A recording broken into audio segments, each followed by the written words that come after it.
Hey guys, I'm Plainwen from Cocobelly Cakes. Today I'm going to show you how I made the strawberry shortcake popsicle cake. Let's get started. It's ice cream weather and Valentine's Day is coming, so I decided to make the strawberry shortcake popsicle cake.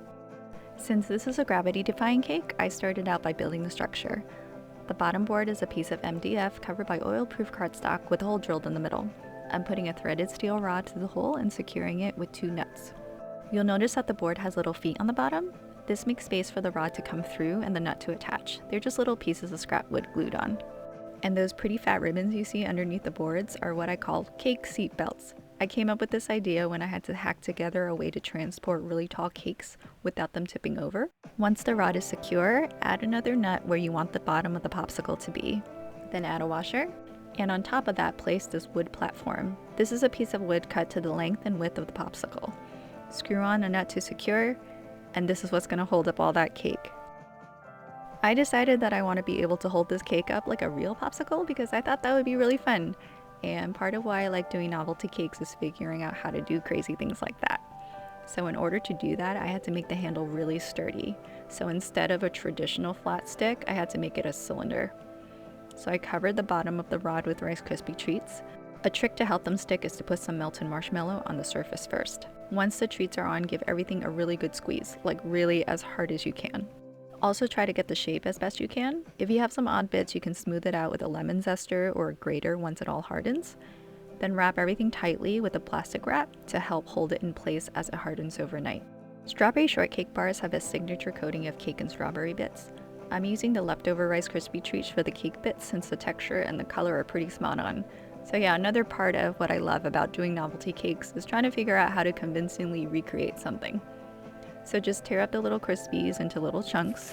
You'll end up with a really big bowl of super tasty, unhealthy granola. Once the Rice Krispie handle has hardened, it's time to cover it with fondant. I added Tylose powder, which is a hardening agent to make the fondant dry harder.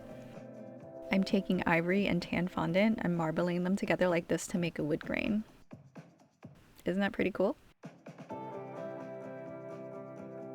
Spray some water on there, then cover that. Sorry if this angle is giving anyone vertigo, but it was easier for me to do it with the structure lying down horizontally. Cut off the excess, then firmly smooth it out. So I am covering the wood base with foil and the rod with a boba straw, so none of this is going to touch the cake that people are going to eat. I baked a 15 by 10 inch cake.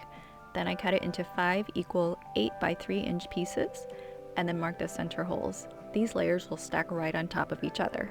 I'm probably going to run a bit short height-wise, but I should be able to cobble something together with the scraps I'm cutting off. I really hate wasting food, so I didn't want to bake more. I'm just sharing this cake with friends, and I know that they won't mind a little Frankenstein action on the inside.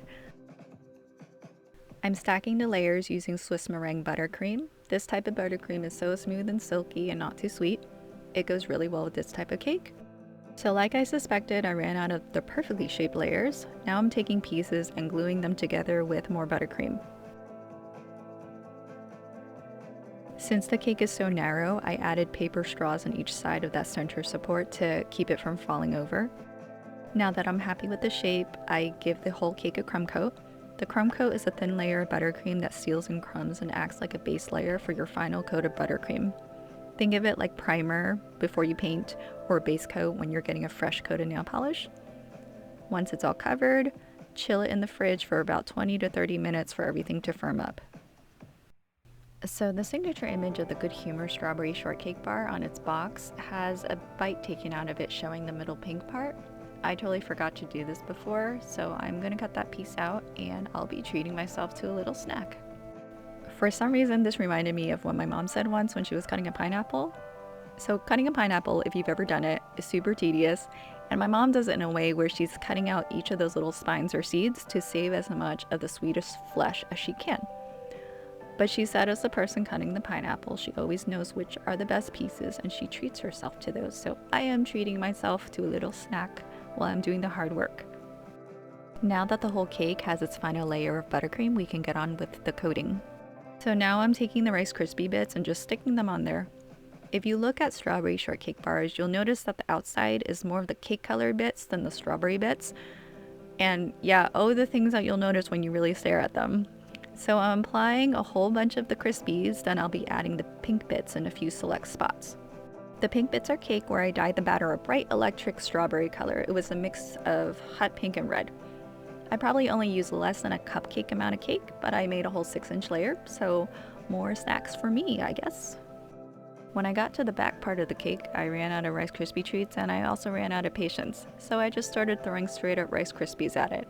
I'm just going to claim that I did this in the name of science, so all you viewers can compare the difference in texture. My verdict is that I think this is a quick method you can use, but I do prefer the more clustery looking bits better. And for the pink inside part, I took a bit of the piece I cut off and mixed it with a bit of buttercream to make this paste.